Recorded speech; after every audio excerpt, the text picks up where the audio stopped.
Get your dirty monkey hands off that compartment, boy! Flight attendant Rebecca Thornton's face contorts with pure hatred. She drives her foot viciously into the expensive leather suitcase, sending it exploding to the floor. Government contracts worth millions scatter like trash. Rebecca snatches Daniel's family photo and waves it mockingly. Look at this, trying to pretend you have a real family. Pathetic. She tears the photo in half and drops the pieces on his head. Daniel Washington, dressed in his immaculate suit, kneels among the destruction. His hands tremble as passengers gasp in horror around him. Rebecca plants her heel on his scattered business documents and grinds them into the carpet.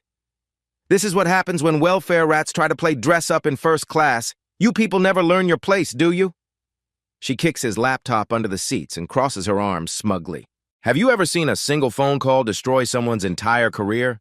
Because what happened next would end 20 years of airline service in 60 seconds. The alarm buzzes at 5:30 a.m. in Daniel Washington's penthouse apartment. Floor-to-ceiling windows reveal Atlanta's skyline bathed in golden morning light. The scent of fresh coffee drifts from the kitchen where his housekeeper has already prepared his usual breakfast. Daniel adjusts his silk tie in the mirror. At 42, he carries himself with the quiet confidence of someone who built an empire from nothing. His tailored suit fits perfectly across his broad shoulders. The platinum watch on his wrist cost more than most people's cars. His phone rings. Maria, his personal assistant, sounds excited. Mr. Washington, the Seattle contract is confirmed. $500 million. The government is ready to sign tomorrow. Daniel smiles, running his fingers over the leather briefcase containing the final documents. 15 years ago, he started Washington Tech Solutions in his garage after being laid off from a company that promoted everyone except him. Now his cybersecurity firm employs 12,000 people across 6 countries. Book me a commercial, Maria. First class on Delta. Sir, your private jet is ready. Why commercial? Daniel gazes out at the city below. Sometimes I need to remember what regular people go through. Keeps me grounded. His driver, James, a 60-year-old man who's worked for Daniel for 8 years, loads the briefcase into the black Mercedes. The leather interior smells like success and expensive cologne. Mr. Washington, James says, catching his eye in the rearview mirror. Sometimes success doesn't protect you from ignorance. Just be careful out there. Meanwhile, across town, Rebecca Thornton slams her apartment door. The paint peels around the edges. Dirty dishes pile in the sink. Bills scatter across her kitchen table like accusations. 22 years with Delta Airlines, and she's still struggling. Her ex-husband stopped paying child support 6 months ago. Her teenage daughter won't speak to her. Her son needs money for college she doesn't have. Rebecca stares at her reflection in the cracked bathroom mirror. Her blonde hair shows gray roots she can't afford to touch up. Crow's feet etch deeper around her eyes each year. At 45, she feels invisible except when she's wearing her uniform. The Delta uniform gives her power, real power. She arrives at Hartsfield-Jackson Airport and badges into the crew area. The fluorescent lights buzz overhead. The smell of industrial cleaning solution burns her nostrils. "Morning, Rebecca," says Sarah, a 28-year-old new hire with bright eyes and naive optimism. Rebecca sneers. "Another day of dealing with entitled passengers who think money makes them special." Sarah shifts uncomfortably.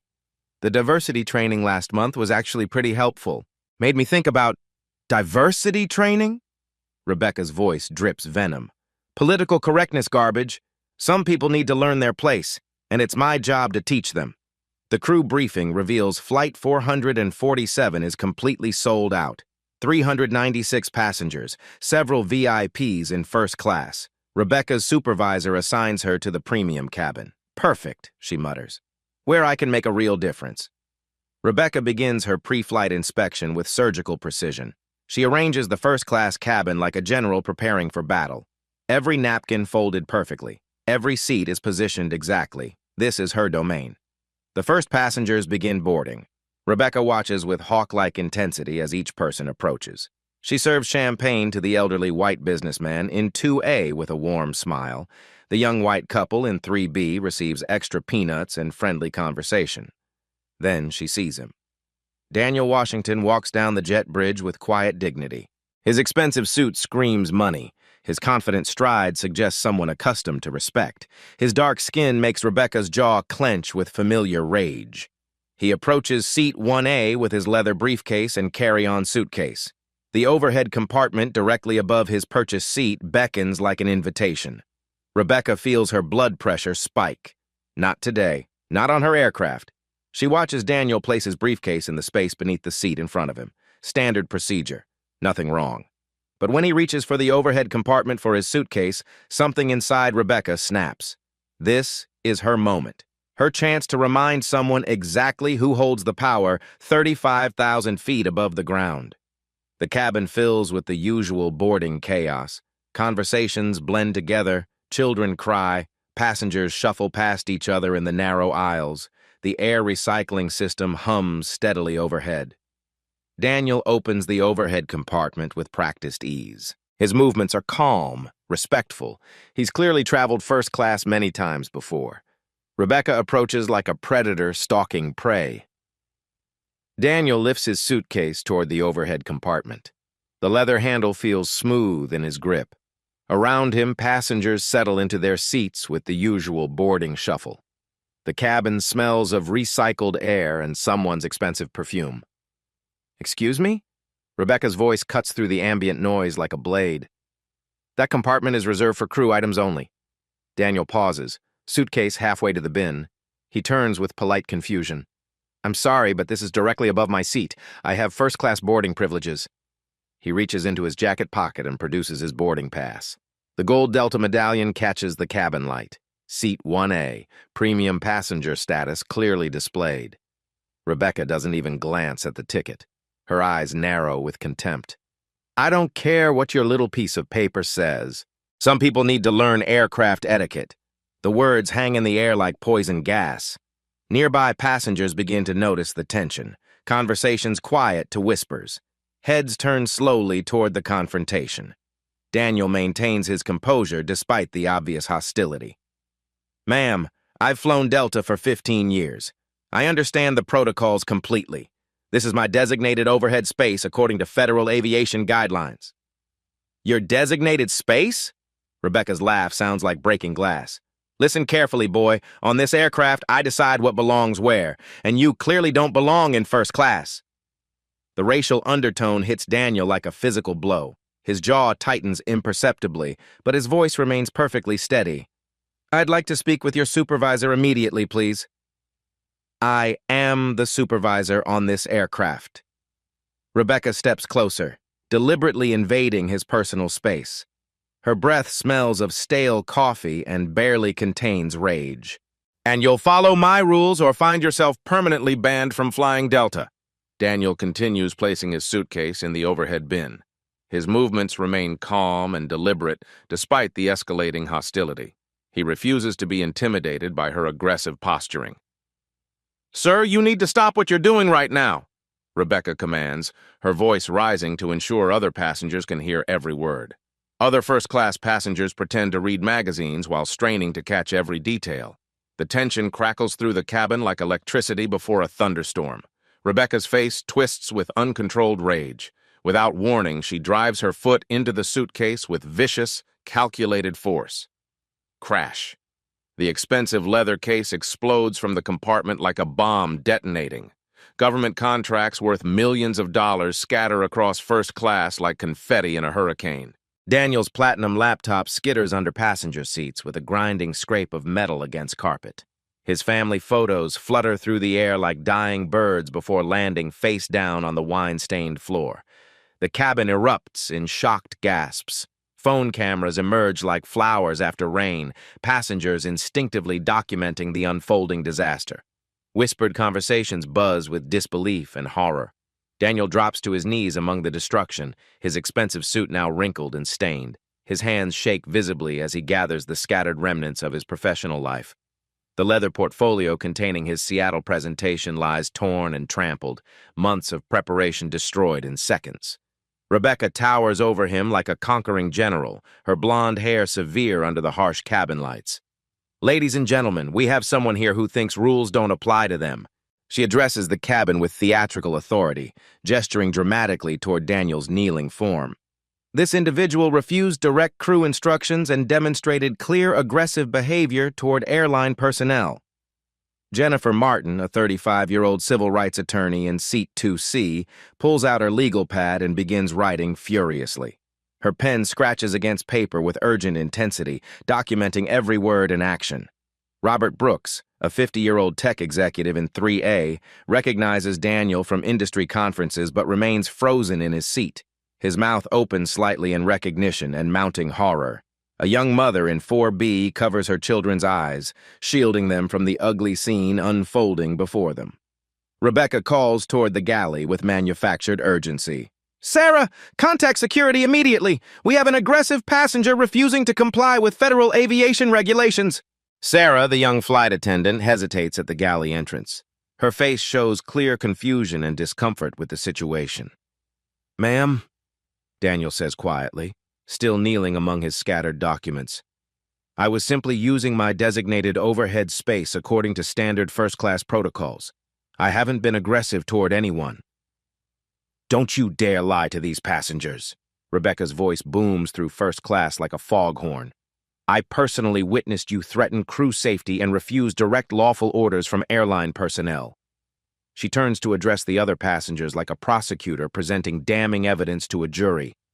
"You all witnessed him ignore my safety instructions and behave aggressively toward crew members, didn't you?" Most passengers stare in uncomfortable silence, their faces showing obvious distress.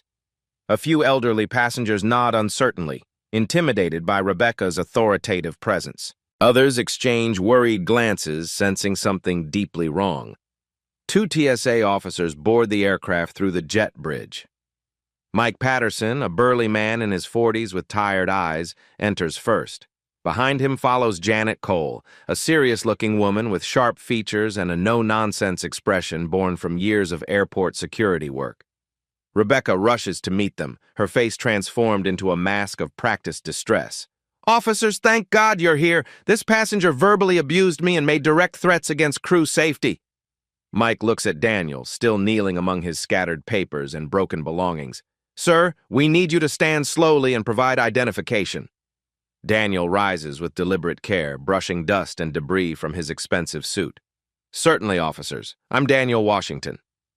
He reaches for his wallet with slow, non-threatening movements designed to avoid any misunderstanding. Rebecca intercepts his identification before he can hand it to the waiting officers. "Let me verify this documentation is legitimate. We've had significant problems with fraudulent identification recently." She examines his driver's license with exaggerated suspicion, holding it up to the light like a jeweler inspecting a questionable diamond. This address seems awfully expensive for someone like you." The implicit accusation hangs heavy in the recycled cabin air. Several passengers shift uncomfortably in their leather seats, sensing the racial undertones. Janet Cole frowns, her professional instincts detecting something amiss. "Ma'am, what specific federal regulations did this passenger violate?" Rebecca launches into an elaborate fabrication, her voice gaining confidence with each invented detail. "He refused to follow mandatory federal aviation regulations regarding overhead storage safety protocols. When I politely explained the legal requirements, he immediately became verbally abusive and invaded my personal space in a clearly threatening manner designed to intimidate crew personnel." Daniel's hands clench into fists, then deliberately relax as years of professional training take over.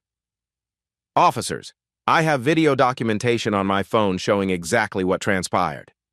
I was placing my regulation carry-on in the overhead bin directly above my purchased first-class seat when Miss Thornton deliberately kicked it to the floor." "He's fabricating evidence." Rebecca's voice reaches a shrill, desperate pitch. "I feared for my physical safety. This individual clearly demonstrates serious anger management issues and potential mental instability." Captain Reynolds emerges from the cockpit, drawn by the escalating commotion.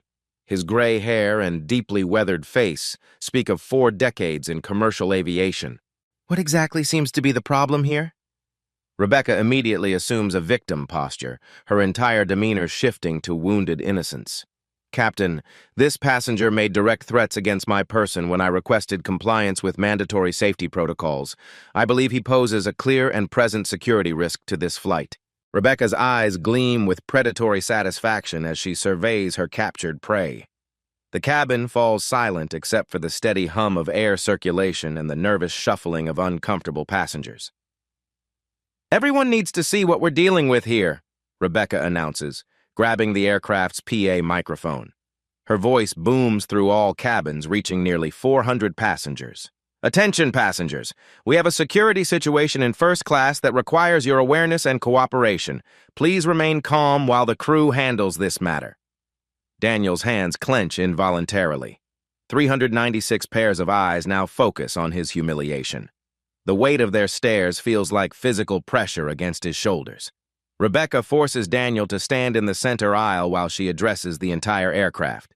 "Sir, I need you to raise your hands above your head for everyone's safety. Ma'am, this is completely unnecessary. Hands up!" Rebecca's shriek echoes through the cabin. "We don't know what you're capable of." Daniel slowly raises his hands. The degradation burns like acid in his throat. Passengers crane their necks to witness his public shaming. Phone cameras multiply like hungry eyes. Rebecca conducts a theatrical safety inspection in full view of first class. She forces him to empty every pocket, remove his shoes, and surrender his phone. "For everyone's protection," she announces loudly.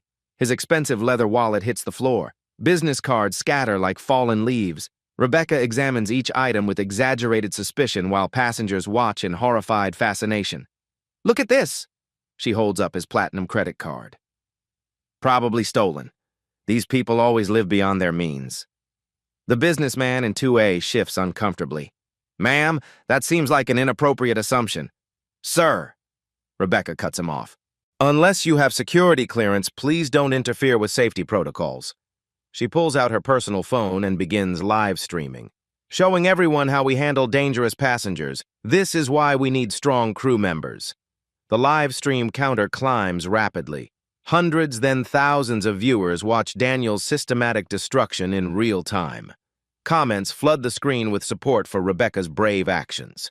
"Now," Rebecca commands, "I want you to explain to these passengers why you think you're above the rules." Daniel's voice remains steady despite the humiliation burning through his veins. "Ma'am, I was simply placing my luggage in the overhead compartment above my purchased seat." "Lies!" Rebecca shrieks. "Tell the truth! Admit you threatened crew safety!" The passengers exchange uncomfortable glances.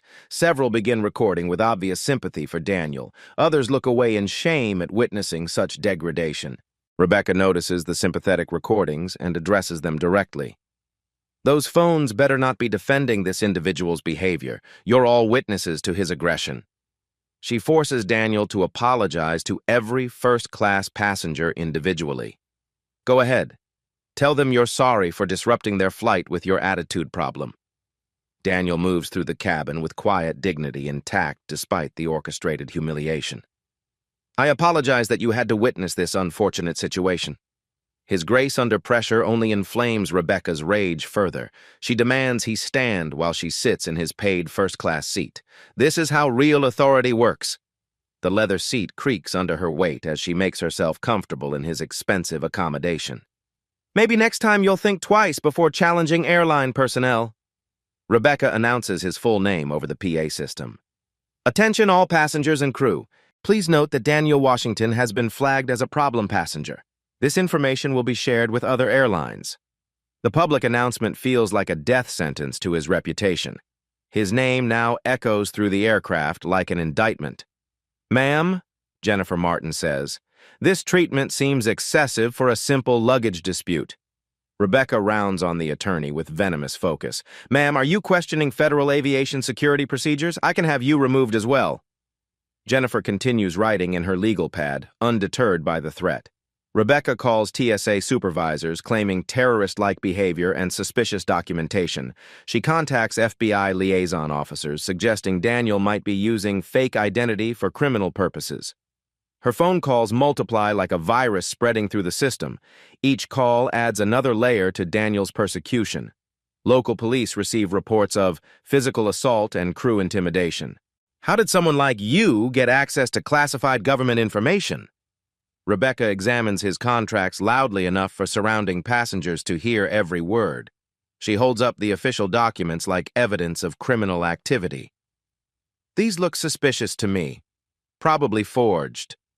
Daniel watches months of preparation being destroyed by ignorant hands. The Seattle contract worth $500 million might evaporate because of this woman's hatred. Rebecca contacts local news media with breathless urgency. "This is Rebecca Thornton from Delta Flight 447. I'm currently stopping a potential security threat. You need to get cameras here immediately." She positions herself as the hero of her own narrative. "I've probably saved hundreds of lives by identifying this dangerous individual." The time pressure weaponization begins systematically. Rebecca deliberately delays every procedure, knowing Daniel will miss his critical Seattle meeting. "Ladies and gentlemen," she announces over the PA, "this passenger's selfish behavior is delaying everyone's travel plans. His refusal to cooperate is keeping you from your families." Passengers begin checking their watches nervously. Connecting flights hang in the balance. Children grow restless in their seats. The atmosphere grows increasingly hostile toward Daniel. Rebecca taunts him with sadistic pleasure. "I guess your important business meeting isn't so important after all." She forces him to call his Seattle contacts while passengers listen to every word. "Go ahead. Tell them you won't be coming because you can't behave properly on an airplane." The phone calls feel like professional suicide. Years of relationship building crumble with each canceled appointment. Rebecca examines family photos from his scattered belongings with theatrical disgust. "Look at this fancy house. Look at these expensive clothes. Someone's living way above their station." She waves the photos mockingly. "Trying to pretend you're something you're not. Pathetic." The personal attacks cut deeper than professional humiliation. His children's faces smile up from the torn photographs, innocent victims of this woman's cruelty. Rebecca plants her heel on his scattered business documents and grinds them into the aircraft carpet. The sound of tearing paper mingles with the ambient cabin noise. "This is what happens when welfare recipients try to play dress-up in first class," she announces to the captive audience. She kicks his laptop computer under passenger seats, the expensive aluminum case scraping against metal seat tracks. Months of work potentially destroyed in seconds. Local news crews arrive at the gate, summoned by Rebecca's emergency calls. She gives on-camera interviews positioning herself as a heroic flight attendant protecting innocent travelers. "I recognized the threatening behavior patterns immediately," she tells reporters. "My 22 years of experience probably prevented a tragedy today." Social media explodes with her narrative.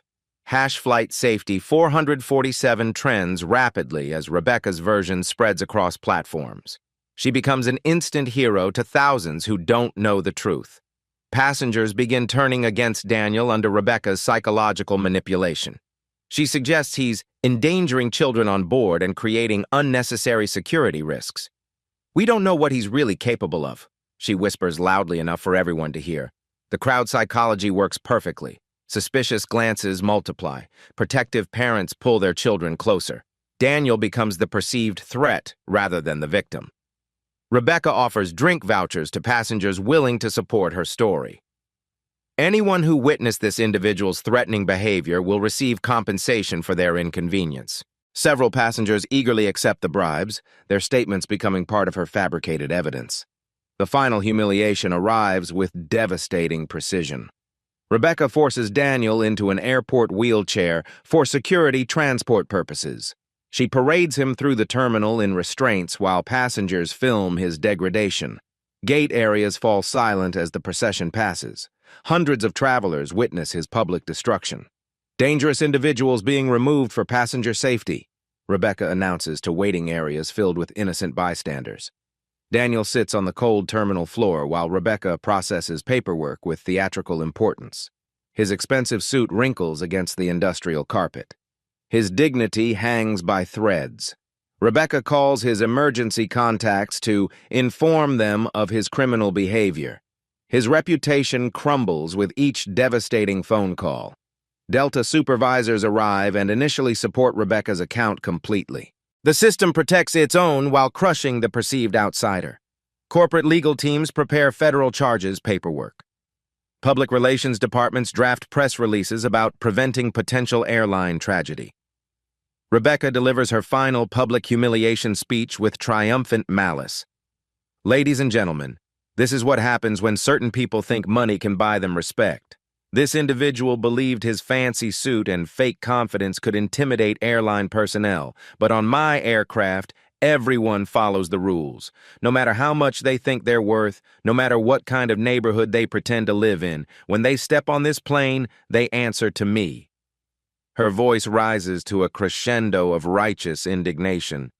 And I will never let someone like this endanger the safety of real passengers. The applause from some passengers feels like nails in Daniel's coffin. After 2 hours of systematic humiliation, Daniel sits on the cold terminal floor. His expensive suit bears wrinkles and stains from the ordeal. The industrial carpet smells of cleaning chemicals and thousands of travelers' footsteps. Rebecca stands over him like a victorious general, her blonde hair still perfectly arranged despite the chaos. Her live stream continues broadcasting to thousands of viewers celebrating her heroic actions. Airport security guards maintain a perimeter around Daniel. Their radios crackle with updates about the dangerous passenger situation. Other travelers give him a wide berth, whispering among themselves about the terrorist threat. Daniel reaches slowly into his jacket pocket. Every movement draws suspicious stares from surrounding security personnel. His fingers close around his phone with deliberate care. Rebecca notices and smirks with sadistic satisfaction. "What are you going to do now? Call your drug dealer for bail money?" Her mocking laughter echoes through the gate area. Several passengers chuckle at her cruel joke. The live stream chat explodes with laughing emojis and supportive comments. Daniel looks up at her with calm eyes that hold depths she cannot fathom. "Actually, I'm calling my business partner." "Your business partner?" Rebecca's voice drips with theatrical disbelief. "What are you going to do? Threaten him too?" The security guards tense slightly, hands moving toward their equipment. Daniel's every word now carries the weight of potential criminal charges. Daniel dials a number with steady fingers while Rebecca continues her mocking commentary for her online audience. "Everyone watch this. He probably thinks calling some imaginary important contact will save him." The phone rings once, twice, then connect. "Richard, this is Daniel Washington." Rebecca rolls her eyes dramatically for her viewers. "Listen to this pathetic performance." "I'm currently detained at Atlanta Airport by your flight crew." The words hang in the air like a suspended sentence. Something in Daniel's tone makes Rebecca's smirk falter slightly. His voice carries unmistakable authority despite his degraded position. The voice on the other end carries clearly through the phone's speaker. "Daniel, what's happening? You're supposed to be our VIP passenger today." The terminal suddenly feels vacuum-sealed. Conversations stop mid-sentence. Security guards exchange uncertain glances. Rebecca's face begins draining of color like water from a broken glass. Richard Morrison, CEO of Delta Airlines. The name hits the crowd like lightning striking dry wood. Passengers begin pulling out phones to Google Daniel Washington CEO with frantic urgency. Rebecca's live stream captures her face changing in real time. Confidence crumbles into confusion. Authority dissolves into dawning horror. 20,000 viewers watch her world collapse live. "Richard, I've spent the last 2 hours being systematically humiliated by your flight attendant, Rebecca Thornton. She kicked my luggage, destroyed my contracts, and had me paraded through your terminal in restraints." Morrison's voice explodes through the speaker. "She did what? Daniel, you're our largest corporate client, $50 million annually." The words echo through the gate area like bombs detonating. Passengers gasp in unison. Security guards step backward instinctively. The entire power structure inverts in seconds. Rebecca's phone slips from her trembling fingers. The live stream continues broadcasting her complete destruction to an audience that suddenly understands they've been watching the wrong story. Word spreads through the terminal like wildfire. "They attacked Daniel Washington, the billionaire CEO. Oh my God, they're so screwed." Morrison's voice continues over the speaker. "I'm dispatching our entire executive team immediately. Do not move until we arrive." Corporate lawyers materialize from nowhere, rushing toward the scene with briefcases and terror-stricken faces. Their footsteps echo against marble floors like approaching thunder. Rebecca tries desperately to end her live stream, but passengers have already saved the footage. Screen recordings multiply across social media platforms faster than she can delete them. I didn't know." she stammers, backing away from Daniel's still-seated form. "You didn't know what?" Daniel's voice remains perfectly calm. "You didn't know you should treat human beings with basic dignity." Rebecca's union representative arrives and immediately distances himself from her actions. "Ma'am, the union cannot support falsified incident reports." Captain Reynolds emerges from the jet bridge, his face ashen with realization. He publicly contradicts every claim Rebecca made. This passenger was completely compliant and respectful. The news crew Rebecca summoned realizes they've been filming the wrong narrative. Cameras swing toward Daniel as reporters frantically rewrite their stories. Local CEO brutalized by airline employee replaces hero flight attendant stops terrorist. Social media comments flip from support to horror in real time. Rebecca's triumphant hashtag #FlightSafety447 becomes evidence of her own racism. The internet mob turns on her with vicious efficiency. Airport executives converge on the scene like sharks smelling blood. Everyone suddenly defers to Daniel while ignoring Rebecca completely.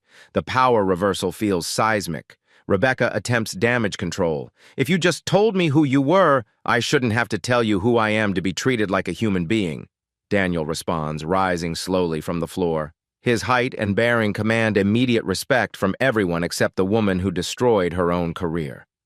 He brushes dust from his suit with quiet dignity. Morrison arrives within 45 minutes, personally leading a convoy of black SUVs. The Delta CEO rushes through the terminal like royalty visiting a disaster zone. "Daniel, I am so deeply sorry," Morrison announces publicly. "This treatment is completely unacceptable."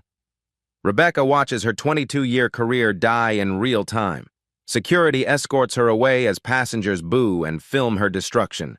Her live stream ends with her own humiliation. The entire terminal buzzes with electricity. Phones capture every moment of the power reversal. Justice materializes before hundreds of witnesses.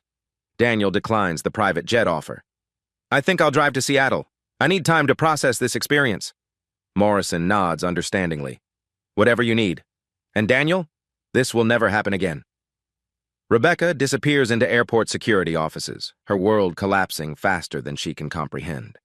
The woman who wielded power like a weapon discovers how quickly it can be taken away. The phone call that was supposed to humiliate Daniel instead destroyed his tormentor completely. Within 20 minutes of Morrison's arrival, Rebecca's professional life ceases to exist. Security escorts her through service corridors to avoid the media circus exploding outside. Her footsteps echo against concrete walls like a death march. "Miss Thornton, you're terminated immediately," Morrison announces in the airport conference room. His voice carries the weight of corporate finality. 22 years of service ends now. Rebecca's face crumbles like old paper. "Mr. Morrison, please, I have children. I need this job.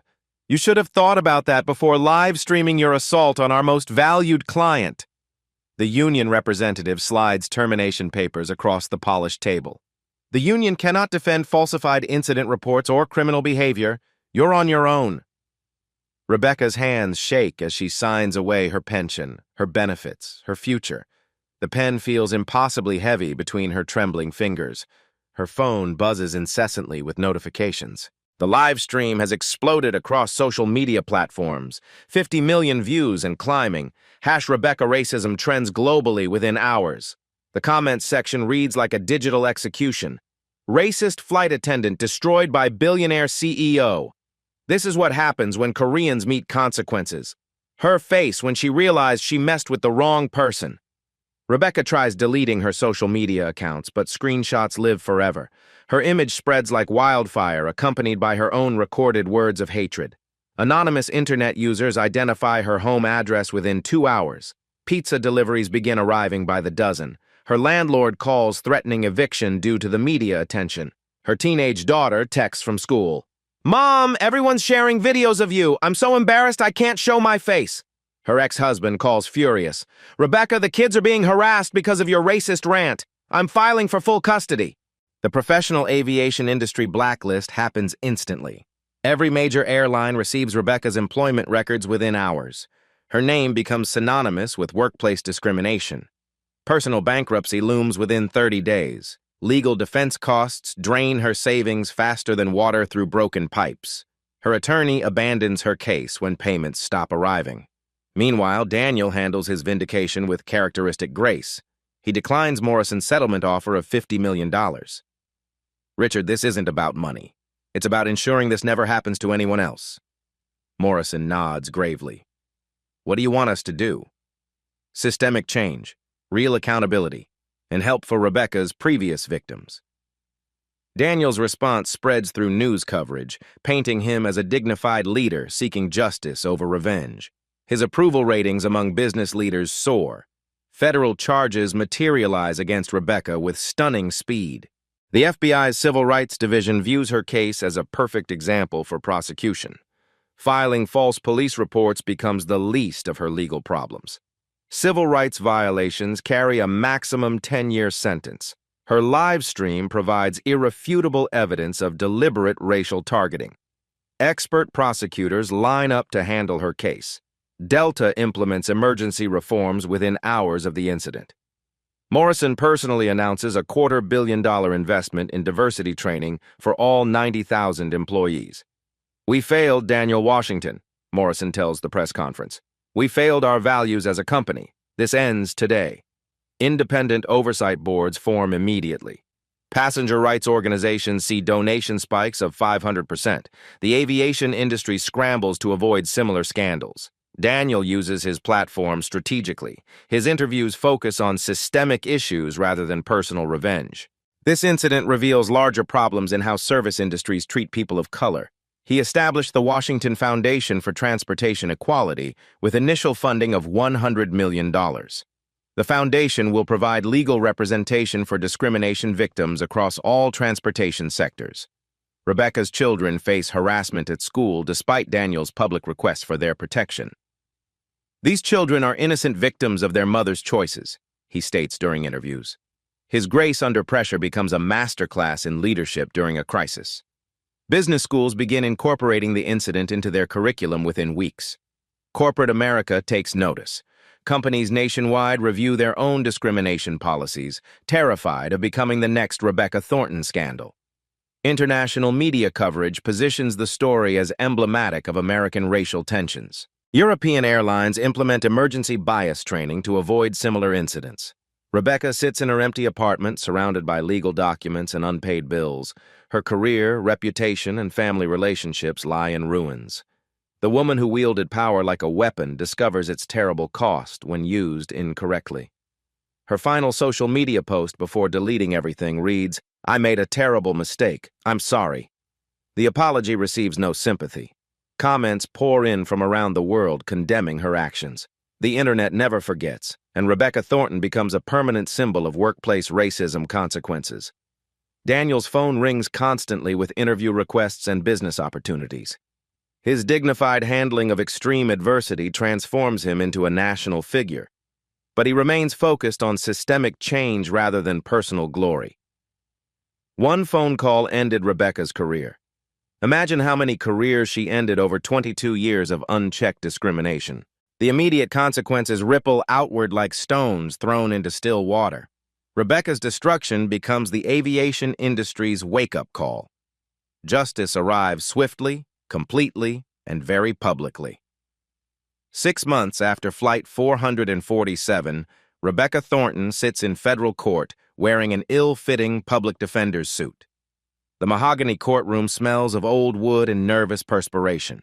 Her hands shake as she faces Judge Patricia Williams, a no-nonsense African-American jurist with 30 years on the bench. The Department of Justice's Civil Rights Division prosecutes with full force. Lead attorney Marcus Brooks presents evidence methodically, each piece building an unshakable case of systematic discrimination. Your Honor, the defendant's live stream provides irrefutable evidence of deliberate racial targeting, Brooks announces, pressing play on the courtroom's audio system. Rebecca's own voice echoes through the packed courtroom. "Get your dirty monkey hands off that compartment, boy!" The gallery gasps collectively. Reporters scribble frantically. Rebecca's remaining family members bury their faces in shame. The investigation revealed Rebecca's 22-year pattern of abuse. FBI agents discovered 47 documented incidents of discrimination against minority passengers. Each case represents a life damaged by unchecked hatred. Maria Santos, a Hispanic mother, testifies through tears. She made my children watch as she threw our luggage in the toilet, said Mexican families belonged in cargo holds. Dr. James Kim recounts how Rebecca forced him to prove his medical degree was legitimate. She called me a fake doctor in front of 300 passengers. My reputation never recovered. Each victim's testimony builds a monument to Rebecca's cruelty. The pattern emerges clearly: systematic targeting, public humiliation, and abuse of airline authority to terrorize passengers. Daniel's testimony electrifies the courtroom. His quiet dignity contrasts sharply with Rebecca's documented savagery. "She didn't just attack me that day," Daniel states calmly. "She attacked every person who looks like me, every child watching, every family trying to travel with dignity." Defense attorney Robert Mills attempts damage control with desperate arguments. "My client was following company policy regarding passenger safety." Chen destroys this defense with Delta's own internal communications. Email chains reveal corporate knowledge of Rebecca's behavior pattern. Supervisors ignored complaints for years, prioritizing crew authority over passenger rights. "Delta protected Miss Thornton's racism for 2 decades, Brooks argues. Corporate negligence enabled systematic civil rights violations. The trial became a media sensation. Courtroom cameras broadcast live coverage to millions. Legal experts praised the prosecution's methodical destruction of workplace discrimination. Rebecca's union abandons her completely when evidence emerges of falsified incident reports. The union cannot defend documented fraud and civil rights violations, their representative announces publicly. Expert witnesses testify about the psychological impact of public racial humiliation. Dr. Sarah Johnson, a trauma specialist, explains how Rebecca's actions create lasting damage. Victims experience PTSD symptoms for years after such incidents. The economic testimony proves devastating. Forensic accountants calculate Rebecca's discrimination cost passengers millions in lost business opportunities, medical bills, and therapeutic treatment. Congressional hearings run parallel to the criminal trial. House Judiciary Committee Chairman David Rodriguez subpoenas airline executives for public testimony about industry-wide discrimination. "How many Rebecca Thorntons are still working in your industry?" Rodriguez demands of Delta's CEO Morrison.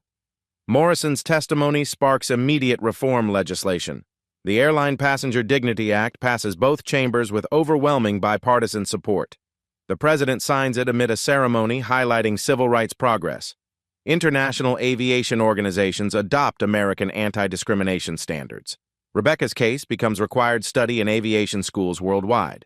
Her live stream serves as training material for what never to do. Victim impact statements fill 3 entire court sessions. Rebecca's face remains stone throughout, showing no emotion as lives destroyed by her hatred speak truth to power.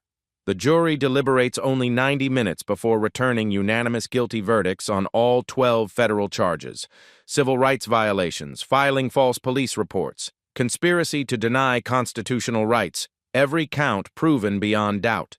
Judge Williams delivers sentencing with judicial gravity. "Miss Thornton, your actions represent the worst of American service industry discrimination. Your live stream documented deliberate racial targeting that shames our nation. Rebecca receives 3.5 years federal prison, near the maximum sentence. 7 years of supervised probation follows. $500,000 fine goes directly to civil rights organizations. You will complete 1,000 hours of community service at organizations serving communities you targeted," Judge Williams continues. "Perhaps exposure to their humanity will teach you what 22 years in aviation failed to." The civil lawsuit judgment proves equally devastating. Daniel receives $75 million in personal damages from Rebecca, garnished from any future earnings for life. Delta's corporate settlement reaches $300 million. $150 million more comes from the class action suit representing Rebecca's previous victims. The airline industry's largest discrimination settlement sends shockwaves through corporate America. Educational initiatives multiply rapidly. Rebecca's case becomes a mandatory curriculum in business ethics, civil rights law, and corporate responsibility courses. Major universities analyze her systematic discrimination as a case study in unchecked workplace power. Documentary rights sell to Netflix for educational distribution. Flight 447, When Hatred Goes Viral, wins Emmy nominations for exposing service industry racism. Rebecca's own footage provides irrefutable evidence of her cruelty. Corporate diversity training programs cite her case as a primary example of discrimination consequences. Human resources departments nationwide implement Rebecca protocols, immediate termination for any discrimination incidents. Medical and legal professional ethics courses include the incident in the required curriculum. How to recognize and report discrimination becomes mandatory training across service industries. International human rights organizations highlight the case in global discrimination reports. The United Nations cites it as an example of effective justice system response to workplace racism. Social and cultural impact spreads beyond aviation. #Dignity in Travel movement reaches 100 million social media participants. Annual Daniel Washington Day proclamation spread across multiple state governments. Civil rights organizations see 400% increases in discrimination reporting. Rebecca's public destruction encourages victims to come forward with previously hidden experiences. The movement creates lasting change. Corporate discrimination training programs show 65% reduction in reported incidents. Academic research confirms measurable reduction in service industry bias. Rebecca begins serving her sentence at federal prison in Coleman, Florida. Her cellmates know her story from viral social media. Prison guards treat her with professional courtesy tinged by knowledge of her crimes. Letters arrive from discrimination victims worldwide, some supportive of her punishment, others offering forgiveness she hasn't earned. Rebecca reads each one, finally confronting the human cost of her hatred. The system that protected her for 22 years now holds her completely accountable. Justice arrives comprehensively, publicly, and permanently. Daniel's foundation has funded legal representation for 2,000 discrimination victims. His model of dignified resistance while demanding systemic accountability became a template for civil rights advocacy. Federal aviation discrimination complaints dropped 78% industry-wide. 23 states passed passenger protection laws directly citing Rebecca's case. International aviation standards update globally. The expanded justice transforms an individual incident into generational change. Rebecca's live-streamed hatred becomes a catalyst for transportation equality she never intended to create. 1 year later, Daniel Washington stands before 10,000 people at the Lincoln Memorial. The marble steps where Martin Luther King Jr. delivered his dream now witness another chapter in America's long journey toward justice. The morning sun casts golden light across the reflecting pool, and the air carries the weight of history. 12 months ago, Rebecca Thornton kicked my suitcase and thought she was putting me in my place, Daniel begins, his voice carrying clearly through the sound system. What she actually did was kick open a conversation this country needed to have. The crowd falls silent, hanging on every word. News cameras capture the moment for global broadcast. Behind Daniel, the marble statue of Lincoln seems to listen with ancient patience. That day, I wasn't Daniel Washington, the CEO. I was just another black man who dared to occupy a space someone thought I didn't belong in. But here's what Rebecca didn't understand. My success gave me the platform to demand justice, not just for myself, but for everyone who doesn't have the power to make that phone call. Daniel's reflection deepens, drawing from months of speaking to discrimination victims across the country. I learned something profound during those 2 hours of systematic humiliation. Maintaining dignity isn't about suppressing anger. It's about channeling that energy into lasting change. The Washington Foundation has transformed lives nationwide. 2,000 discrimination victims now have legal representation they couldn't afford before. Corporate America trembles at the mention of workplace bias, knowing the financial and reputational consequences. Rebecca spent 22 years terrorizing passengers who looked like me, Daniel continues, but her live stream became evidence in 47 federal civil rights cases. Every moment of cruelty she broadcast helped convict other perpetrators. The statistical transformation is remarkable. Federal aviation discrimination complaints dropped 78% industry-wide. Corporate discrimination training programs report 65% reduction in incidents. Rebecca's public destruction created the accountability structure her victims never had. Rebecca Thornton is serving her federal sentence at Coleman Prison in Florida. She works in the laundry for 12 cents an hour. Her wages are garnished to pay the $75 million judgment she owes me. Daniel pauses, letting the weight of justice settle over the crowd. But this was never about destroying one woman. This was about exposing a system that protected her hatred for 2 decades. The broader impact continues expanding. International aviation organizations adopted American bias prevention standards. 23 states passed passenger protection laws citing Rebecca's case. Congressional legislation now protects travelers from crew discrimination. Here's what I need you to understand. Daniel's voice rises with passionate intensity. Rebecca's live stream has 200 million views. It serves as evidence in discrimination cases worldwide. Every person who witnessed her abuse and chose to document it became part of the justice that followed. Educational initiatives multiply continuously. Business schools require Rebecca's case in corporate responsibility courses. Medical and legal ethics programs use her systematic discrimination as a cautionary example. Children's books teach dignity under adversity using Daniel's response model. But this isn't about one racist flight attendant. This is about a system that enabled her for 22 years while she traumatized passengers who looked like me. Daniel challenges the audience directly. That live stream Rebecca made to humiliate me, she spent 2 hours trying to prove that money can't buy respect. She was right about one thing. Money can't buy respect. But it can buy lawyers, fund investigations, and create foundations that protect everyone who comes after me. The call to action builds systematically. If you witness discrimination, document it. Your video could save someone's career or life. Subscribe and share this story with someone who needs to see that justice is possible. Daniel's final challenge resonates across the memorial steps. Comment below with your experiences. Silence protects perpetrators. Follow the Washington Foundation to support ongoing civil rights work. Use #DignityInTravel to share stories of transportation discrimination. Statistical updates demonstrate continuing impact. Over 2,000 airline employees have been terminated for discrimination since the incident. $1.2 billion in corporate settlements for passenger discrimination cases. 34 states now require bias training for transportation workers. Here's what I want to know. Daniel's voice carries prophetic power. In those 2 hours when Rebecca was live streaming my humiliation, how many people were watching and laughing? How many thought I deserved it? And how many are still out there in positions of power, waiting for their moment to show someone their place? The provocative questions hang in the air like challenges to conscience. But more importantly, when you encounter your Rebecca, and you will you document it? Will you speak up? Or will you be another silent witness to injustice? Daniel's final words echo against marble and history. Because every time someone stays silent, every time someone looks away, every time someone chooses comfort over courage, another Rebecca gets to kick another suitcase and humiliate another human being. The crowd erupts in sustained applause. Phones capture every moment for social media distribution. The message spreads like ripples across water.